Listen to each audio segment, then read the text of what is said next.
pine's coming into good colour now. The other day when I looked at it, it was still fairly green.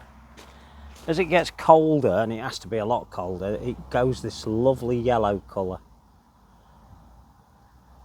Still a small plant at the moment, or a small tree.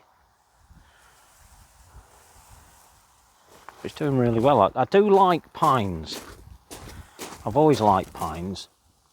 This one in particular is a really good cultivar. And it's a contorta type. So it's Pinus contorta and one called Chief Joseph.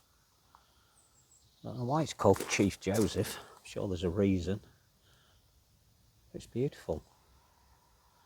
Getting some new growth in there, you can see.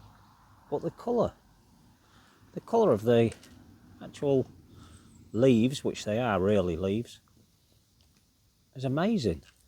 Absolutely amazing. I've got quite a few pines, as you know. Well, the ones that follow me regular know. This one's looking good now. Now, since the last time I showed this one, I've done a little bit of pruning on it. I'm pruning this one at least once a year, if not more. And I'm just trying to give it an interesting shape, which it's starting to get now.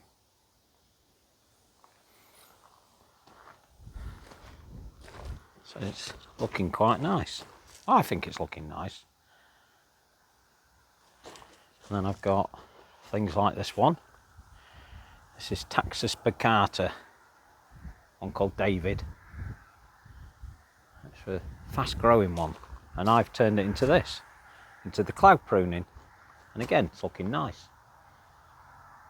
More of a golden colour as well. It's lost a little bit of that colour because it's winter. And they do. And the other one I've got here, I'll show you here. Keep the camera on while I'm walking round. It's this one here. It's lovely. And that's another Pinus mugo. That hasn't had as much pruning on it. I quite like it a little bit more dense, this one. Both of them are doing really well. You can see them both in the camera now. This one here, and then the one at the back there. I do like. And the cluster's dwarfing shrubs, so you can keep them quite small. And if they get too big, you can just clip them back. You've got to be careful while you prune them, though. You really do need to have a good eye to know where to prune them. But once you get used to it, it's pretty easy. Now that bit there that you can see, that's called candling because of the waxy texture it's got. And that's how you can tell whether it's a mugo type, if it's got that candling on it. Or so I'm led to believe. And that will get taller. That's the new growth. And if you don't want it to get any taller on that particular one, all you do is you nip that bud. Just take it out. That stops it. But what it'll do then is it's more likely to send up 2 side shoots, or maybe 3. Or even more. Who knows? We'll go up the driveway because I notice we've got a little bit of damage on this. You can see it's splayed down. Now I'm not bothered, to be quite honest, because I tend to cut this back in spring, this particular shrub. Or it's kind of a shrub. I keep it as a shrub. And it's a very nice one. Very, very nice. But I've got to get in there. I've got to get right down in there and cut off those bits where it's damaged. So that's a very nice shrub, and it's called Phlomis italica. And it produces some purpley flowers. If you want to guarantee purple flowers on it, or any flower on it, you just got to leave it alone, let it just keep growing. Otherwise you're likely to take the flowers off, and that's what I did. Pruning it took them all off, but never mind. Now this is a good tree. Let's zoom up. That one there, look at that. That's beautiful. This is classed as a driveway tree. It's a birch, one called Jolep, or Joe's tree. And I believe the full title of it is Betula pendulus fastigiata Jolep. Quite a mouthful. Basically a silver birch, a skinny silver birch. That's basically what you get. and it really is a nice one. Now, believe it or not, that has only been in 3 years. And when I got it, it was about 6 foot, a little 6 foot whip. It is now 15 foot, at least 15 foot now. And beautiful, it really is. I can highly recommend that tree. Let's go back. The sky's so blue today, so it's setting it off perfect. Absolutely perfect. That's good. Got some ivy here, which I've been growing up here. In fact, that ivy was there from day one, but very, very small on a little post, to be quite honest with you. And it's just a bog standard ivy. But I love ivy. And it's setting berries now. If we can get close to them. It's setting those berries, which are very nice indeed. They were flowers. Very important late pollinator plants, these as well. And I've been just messing about with it, really. So there's that tree from this side. Oh, I'm not very good with me camera. It's the little stick you have to move it around with. I'm not very good at it. But there you go. Look at that. Doesn't that look stunning? And I've got another one down the driveway at the bottom there. You can't see. It's still small. It's behind the van. And another one. It's going to look great when that one grows as well. But it's cold today. It's freezing. The wind's blowing, which isn't helping either. Now, a lot of people are a little bit snobby about this particular shrub. It's a Kuba cretona. And it's a beauty, absolute beauty. Look at that leaf, just stunning. And I don't know why they're a bit snobby about it, but it's a very good shrub. And once it's established, it makes a nice looking shrub. I'm intending that to get about, I'm hoping it's going to make about 8 foot. At the moment it's 3. But I don't know exactly how tall that one will get because it's in a very rough area. And by that I mean there's loads of chalk underneath the ground, and it's competing with this tree as well. This big tree here that's managed to survive. Which is the purple leaf plum, a prunus. Nice one. Oh look, another Malinia. Another Malinia bites the dust. Now this one is an Arundinaceae type, so it's a bit taller, and I tell people to get this one if they're not sure about grasses, get yourself one of those. And the reason I tell you that is because it's easy to look after, because it just blows over at this time of the year. If you don't want it to blow over at this time of year, then get yourself one that's got the name Cattleya and its varieties, which there are many of, and they won't blow over. Not so easily anyway.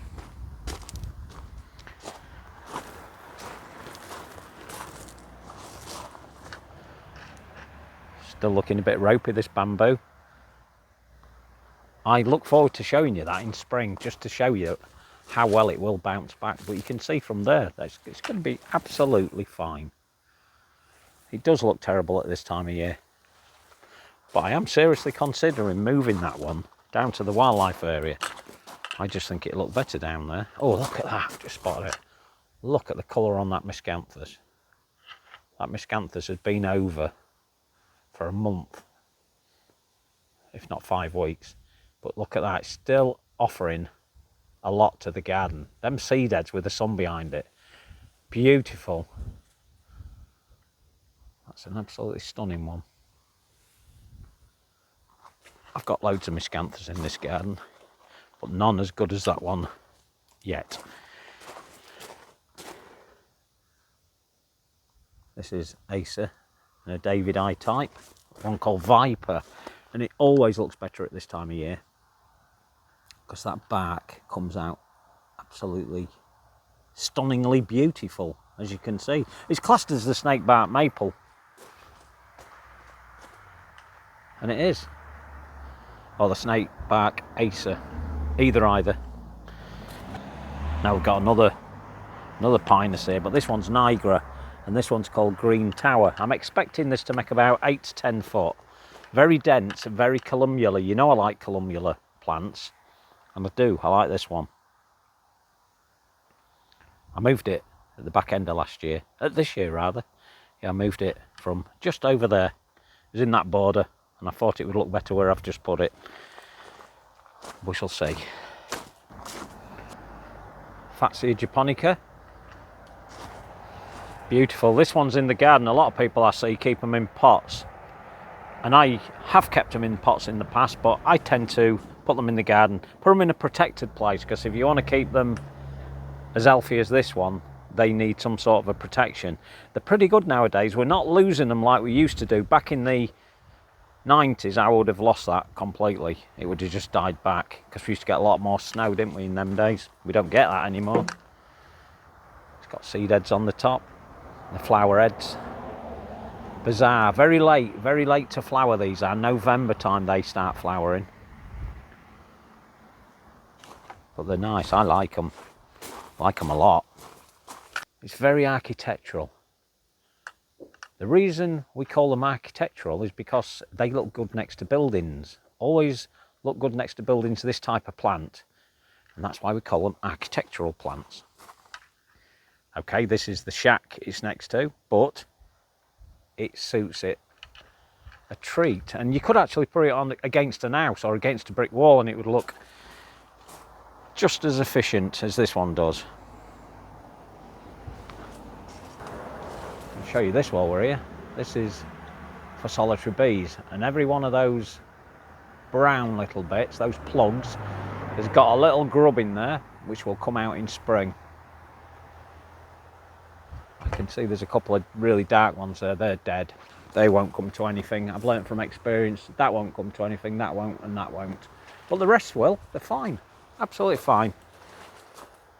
This is a nice view of the shack. God, I remember building that section on a lovely hot day. Now I'm stood in the freezing cold. Not so great. Not so great. This is a pennisetum called Macrum, and somebody asked me about this. Where could they get it from? And could it come from seed? Yes, it does. It comes from seed very efficiently. It's really what's classed as an invasive species, because it does seed itself around quite a bit. But it's never been a problem for me. Easy to spot, easy to pull out. And it has a pipe cleaner type seed head, which I can't really show you anymore because they've all blown off. But basically, it's that all the way up the stem usually. And it's a really nice grass. A bit of a little slow spreader, so you've got to be careful of that. All I'll do with that in the next month or so, well, January, end of January, is I will chop that straight down to the ground and it'll be gone. But that's pennisetum macrum. Very nice grass indeed. Now this is an Helibar, and I don't go for fancy Helibars usually, but I have on this occasion, and it's, oh, I see it's starting to flower. Right, because we've got the label, we can tell you what it's called and show you what it's called. There you go, one called Winter Moonbeam, and I just like the leaf. In fact, this very plant has had at least 5 moves around the garden. The reason being, I've put it into sections where I couldn't find it, and I come across it in spring or in summer when I'm weeding through some of the borders, and I realise I've hidden it away, need to pull it out. So finally I've put it into a little section here on this corner where I'll come across it all the time, and hopefully I won't lose it again. Hopefully I won't lose it. Here's another Helibar. These are the Helibars I like to collect, these type. Looking a bit ropey at the minute. But there's a baby one over there, and that's Photidus, the stinking Helibar. There you go. Not as nice as Winter Moonbeam, but to me it is. I like it. This is Acer Viper, the paperbark maple, and you can see why. Can we get closer? Let's have a look, see if we can get closer into that.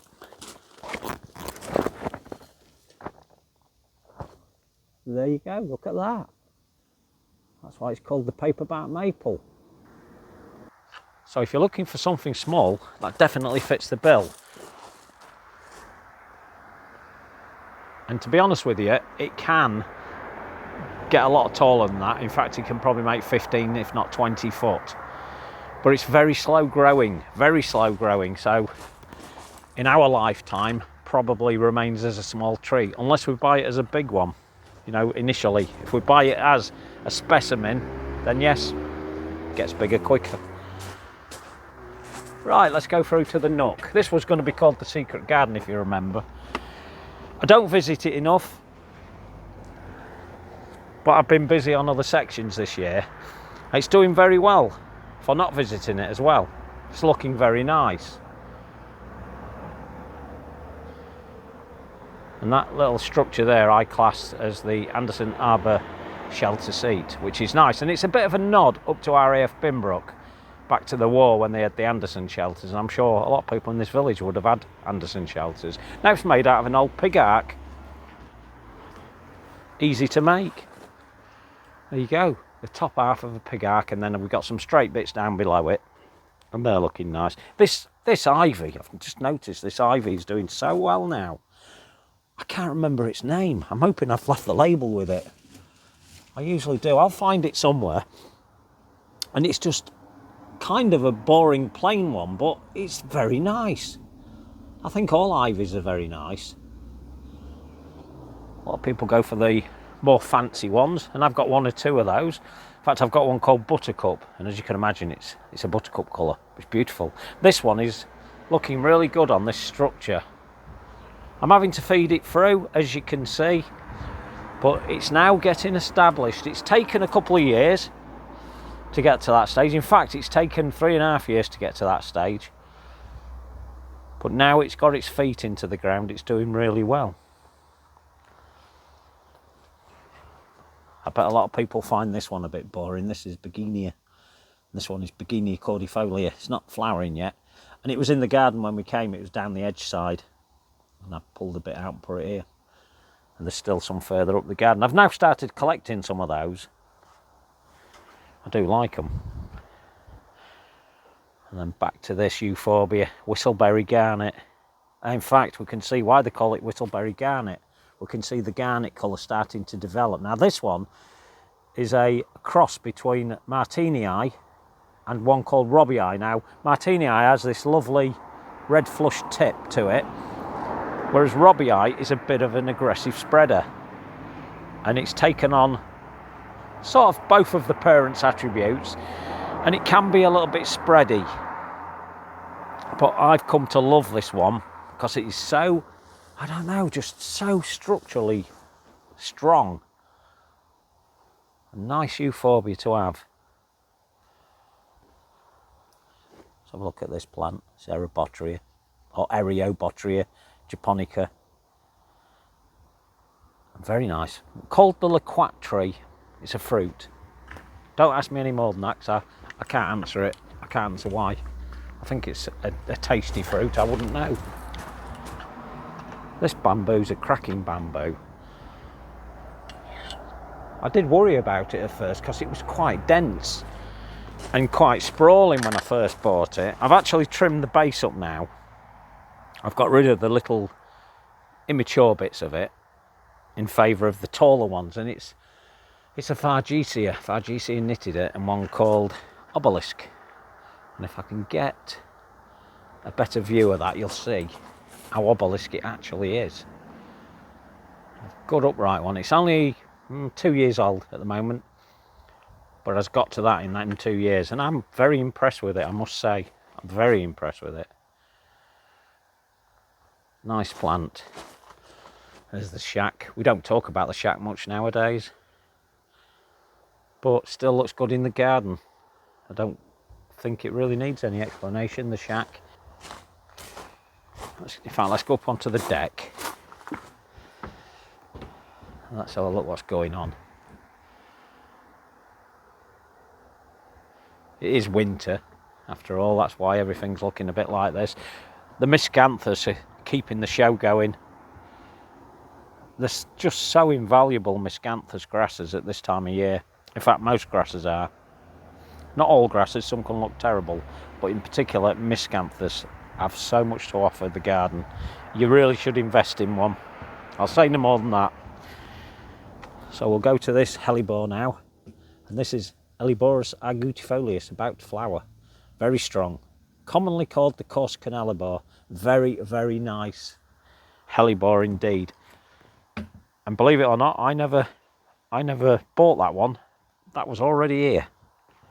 Just try and get the light better for you, so you can get to view how beautiful it really is. Sun's playing me up at the minute. There you go. So that is a wonderful Helibar. Very boring to most people, but I like it. And it doesn't cause me any problems. That was a little baby seedling, that. Can't have been no bigger than an inch tall when I found it.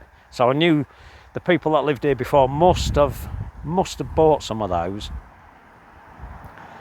And I moved that one here from further up the garden. And there's one or two more. I'm waiting for that one to send a few seeds out. I'm not finding any at the minute, which is a bit annoying because I really like it. Here's Viburnum David Eye. It's a very small one. In actual fact, believe it or not, there's 3 plants there making that shrub. And it should remain squat like that. We've had this conversation, haven't we, many times before.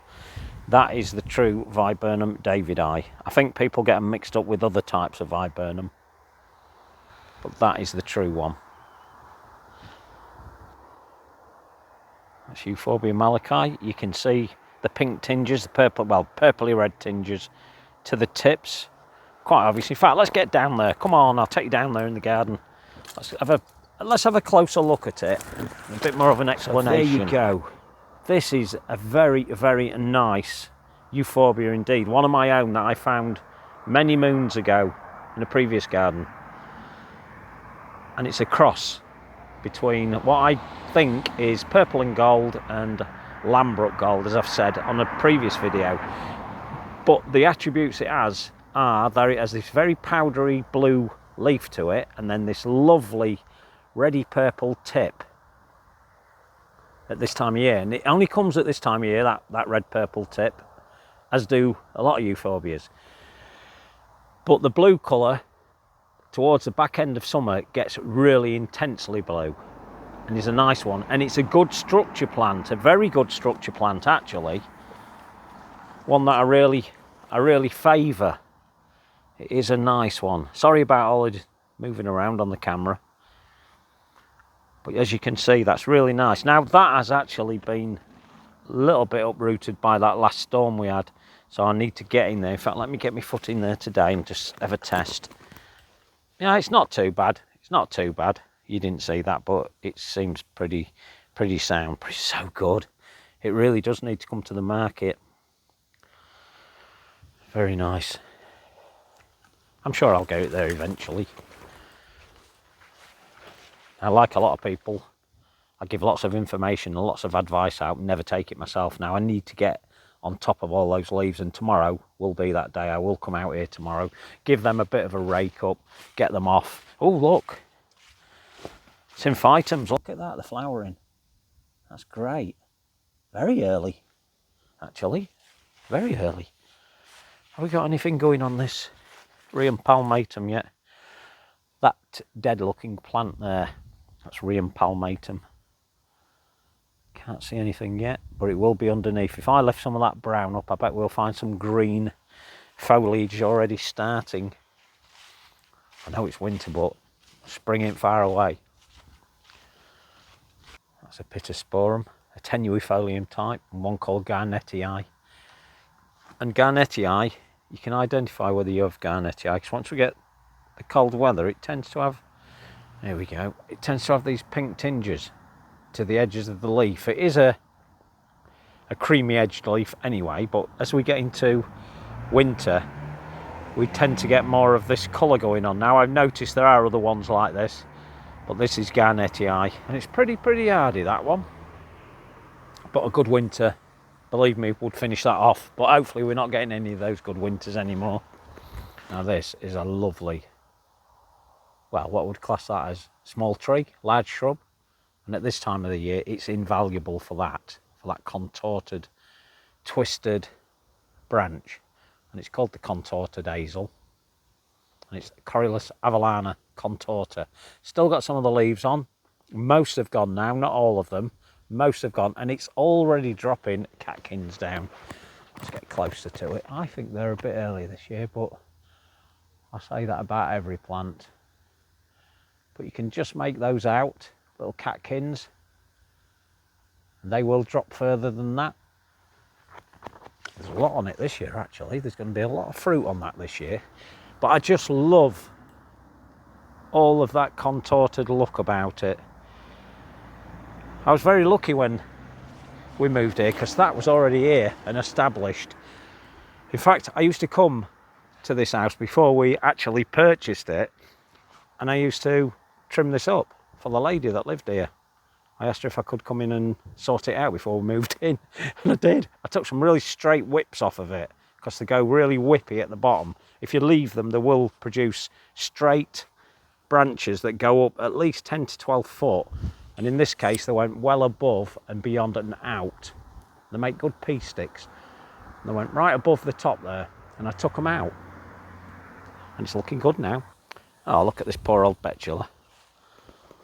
This is a silver birch, a Jacumontii type. Look at that. Green.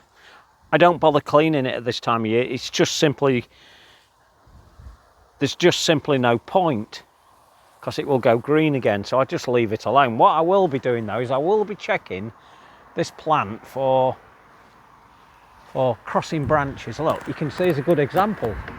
Brilliant. Managed to find one. There you go. So that's a crossing branch, and it is a cross in this case. It looks like a cross, but we need to remove one of those as time goes on, depending how big they both get. One of those needs to come off, because if it doesn't, it'll end up rubbing all over the place and could end up killing the branch, or one of them. But it's a very nice colour now. Despite the green, it's a very nice colour. It's gone white, and this one went white within about less than 7 years, I think. And the shape is down to me. I got a good shape on it. Very nice shape. And that takes some work. You can't just produce that shape. The tree won't just produce that shape naturally. Well, it will in some cases, but in this case, I've produced that shape. I've turned it into what it is at the moment. A nice shape, and I do that every year. I've left it now. Last year I left it completely alone, stopped taking the top out of it, and just let it do what it needs to do. So all I check for now is those crossing branches, and I will remove them, but I will not now stop any of the height. I want it to go up now, and I'm expecting that to get to 20 foot. At least 20 foot, but we'll see. This rose needs a bit of control, as you can see, and we'll get that sorted out. The framework's looking quite nice at the minute, but it needs sorting. The dovecote's looking nice, isn't it? I think it is anyway. It's quite good. It's settled in nice. I was amazed it didn't blow down in the storm that we had through, but it didn't. The wildlife area looking okay. Not a lot to report in this area really at the moment. Everything is looking okay, including this pampas. This one's Evita, one of the smaller pampuses. Got a wacky flower head. That's brilliant. That's only because it's wet, it's looking like that. Usually that would be fluffed and puffed up. But at the moment, it looks a bit bedraggled, but it'll be fine. It's only just gone in. But it's in the corner where it's not going to cause me any problems. It's going to look great. What else can we show you? There's not really a lot to show you at the minute. It's pretty hard to find things to talk about at this time of year. Previously I've talked about new ideas and new projects I've been on with, but I've pretty much done all the projects I wanted to do. And now it's a case of waiting for the plants to catch up with maturity. And that's all it is, just time again. Don't want to wish my time away, but we just got to wait. Nothing we can do about it. There are a few changes with the plants I'm looking to make, and we'll go through them as spring comes in. But as yet, I'm not doing a lot. Now, it wouldn't hurt me to take all this out, to be quite honest with you. This is the Persicaria polymorpha. the one that smells of fox pea. Doesn't it look different now it's winter? It looked beautiful in the height of summer. Beautiful. Now look at it. The sorry state. I don't need to take that up, but I may take some bits off and leave the rest for the insects to overwinter in. There's one or two. In fact, look, while we're here, you can see that's snapped off completely. So I recommend that you take bits off. That one there, not looking great, broke off the main clump. There you go. So just simply remove it. Let's take it over to the compost heap. Looks a bit of a mess here at the minute, but not too worried. No point in getting caught up in the compost heap at the minute. That's always a nice view. Still can't decide what I want to do with that tree. Cannot decide. Do I take it down completely? Do I leave it alone and let a plant grow up it? Will it come back? Well, we shall see in spring whether we get any more growth. I suspect it will come back. I suspect there will be some new growth. Well, hopefully there will. I remember the storm put pay to this last year when it broke the main branch off, and I had to take the other two down to sort of balance it up. Previous owners of the property have not looked after it enough, hence it being the way it is. It is an old plum tree, but it could have probably survived a bit longer had it had more looking after. So let's go up here, see what's happening up here. Not a lot. The one thing I probably will do at the minute is I'll probably start clearing this area. This is the standing out area. It really does need sorting out. Plant pots are all over the place at the minute, and it won't hurt me to cut all those plants back in the pots, and then we can see what sort of plants are left in the pots, and do they need moving on, do they need feeding. The list is endless.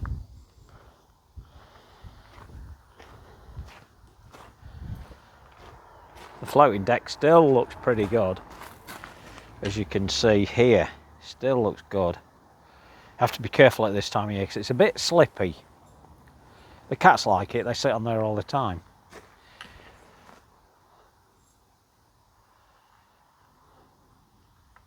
So yeah, it's looking all right.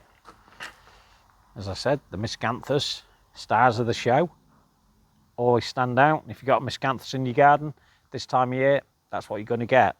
I do have flowers, as you know. Don't often show them, do I? But I do have flowers in this garden. And through the summer, we do get to see some of them.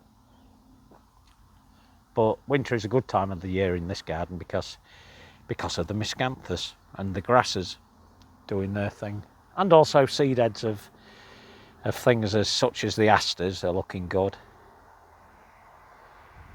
So there you go.